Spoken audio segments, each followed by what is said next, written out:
Hey guys, Fractal here with my fourth video for my Intro to Quad Buugeng tutorial series. In this video we'll be covering Quad Buugeng finger spinning. It's going to look something like this. Okay. And before we get into it, I would like to talk about an exercise that I still do to this day, and that is stretching my fingers. You may have seen it in other object manipulation tutorials where they stretch all their fingers. Very much recommend it if you're going to do drills. It helps so much with building up finger dexterity, which you will need a lot of to do this. I recommend each finger about 60 seconds, or as long as you possibly can. 30 to 60 is really good, 60 being the most favorable. I would think after that you start hitting a little bit of diminishing returns. Other than that, let's go ahead and get started on the finger spinning. So one of the main reasons I advocate the finger stretching is it really helps with creating that space between the two props in your one hand. If you notice, I have about a 1.5 to 2 inch space between the props.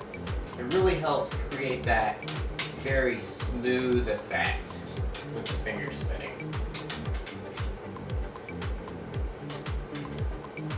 It also helps a ton if, say, you're using a prop like the Buugeng, because they have these very grippy handles.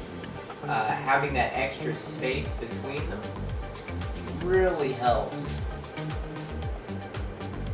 Because if the handles are on top of each other, you basically can't spin them at all. It's basically a counterproductive exercise. So you're really trying to create that extra 1 to 2 inches of space between them. And it's okay if the tips of the blades touch. No one's going to notice that really at all.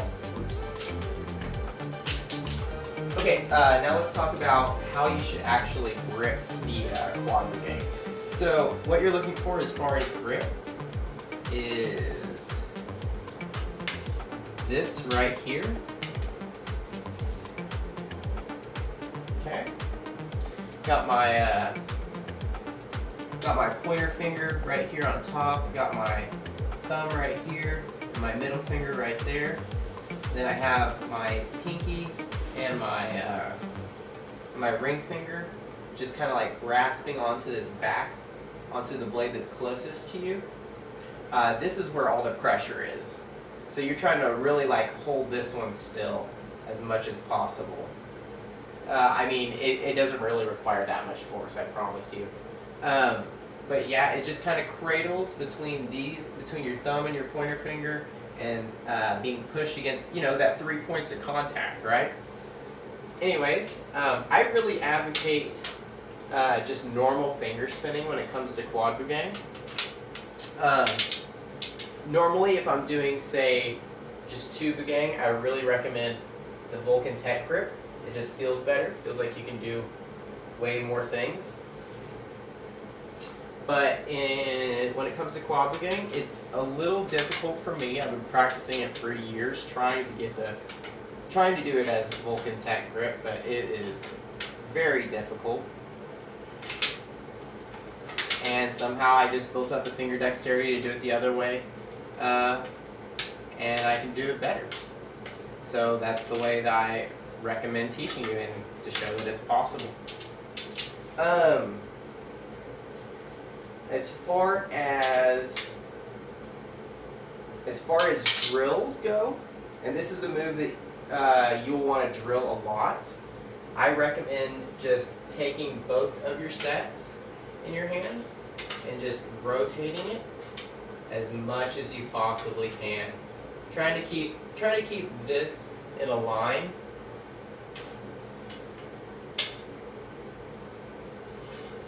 But honestly, it doesn't really matter. You're really just trying to build up finger dexterity as much as possible. And if you noticed earlier, I do kind of like a crescent shape right there, which is just this isolation. layered on top of it.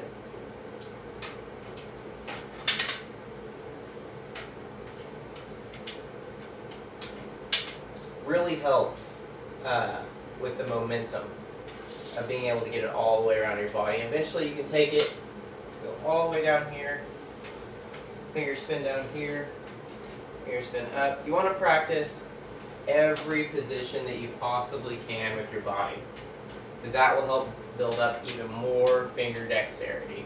And you need a lot of finger dexterity to take this move to the next level, which there is another level of finger spinning with Buugeng, and that is spinning the blade that's closest to you and switching off back and forth between it. But I'll cover that in another video. As far as anything else in this video, I would really recommend just drilling this as much as possible and stretching your fingers if you're just now trying to learn this. Sit here and do this for as long as you can till your fingers start to give in, or if you notice that you're dropping it a lot, maybe it's time to take a little bit of a break. Give your hands some time, and then come back to it in maybe an hour or two, or maybe even the next day. But if you do that, if you do the finger spins for, I would say, at least like 15 minutes a day, you'll get pretty far with your progress. It is kind of a diminishing or a demoralizing movement, because it did take me at least a while to eventually get that down, because it just doesn't look smooth. But practice makes perfect. Other than that, that's going to be it for this video. If you guys have any comments or concerns, feel free to drop them down below. Other than that, hit me with that like button and subscribe. Thank you guys very much for watching